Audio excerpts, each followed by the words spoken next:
Ce Dexon, qui c'est? Alors Maurice Dexon, bah, c'est un député du Tarn. Alors, il n'est pas originaire du Tarn, il est originaire je voudrais pas dire de bêtises, mais je crois qu'il est de la Réunion au départ. Et ses parents sont venus s'installer Ouais. en France, et puis il est élu député socialiste.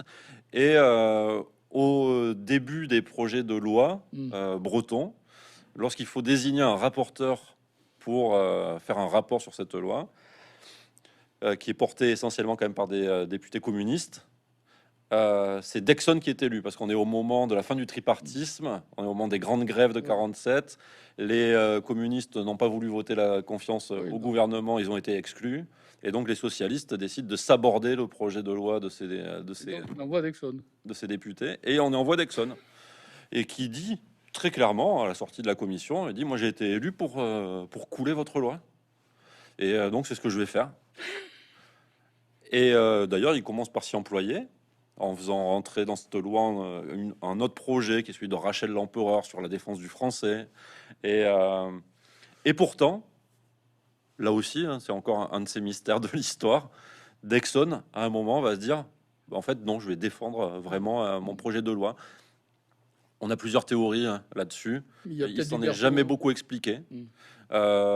Certains, Olivier Molinaire, qui a fait une thèse sur les lois en faveur des langues régionales en France depuis la Troisième République, pense que peut-être ça a été la découverte des textes de Jaurès sur les langues régionales qui Oui. a pu convaincre Dexon.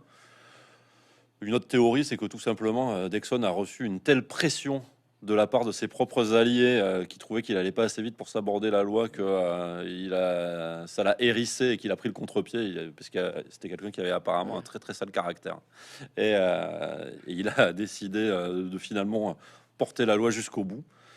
On sait pas trop. Mais Berthaud, en tout cas, Oui. va Ouais. beaucoup jouer là-dessus. Hein, elle va pousser Dexon à vraiment aller jusqu'au bout. Alors, ça donnera un texte Voilà. Alors, ça sera un mesuré. texte voté en séance du matin, sans débat. Alors, je peux te raconter une anecdote que m'avait raconté Félix Castan. Castan, qui était communiste, a pris son courage à deux mains et est allé voir Maurice Thorez, qu'il a reçu un peu en grognant, qui lui a dit: cette loi, on la votera, mais à condition que ça soit en séance de nuit, sans débat. Donc, il y avait un consensus là-dessus. Et voilà, ils organisent ça. Et Berthaud, il organise comme ça tout un tas de choses. On a aussi une séance du Conseil supérieur de l'éducation nationale qui est très défavorable à ces projets en faveur des langues régionales. Et Berthaud va s'arranger pour que Yvon Delbos, le ministre, intervienne pour dire, bah écoutez, en fait, moi je vais Alors, soutenir ce projet. alors que la presse nationale se déchaîne Alors que la presse nationale se déchaîne, effectivement, on a avec Duhamel. Duhamel en particulier, Ouais, et Dosa, ouais. Escarpite, Et Ascarpite à et l'époque, oui, Escarpite qui n'a aussi à pas l'époque, encore. hein, qui se déchaînent vraiment contre ce projet.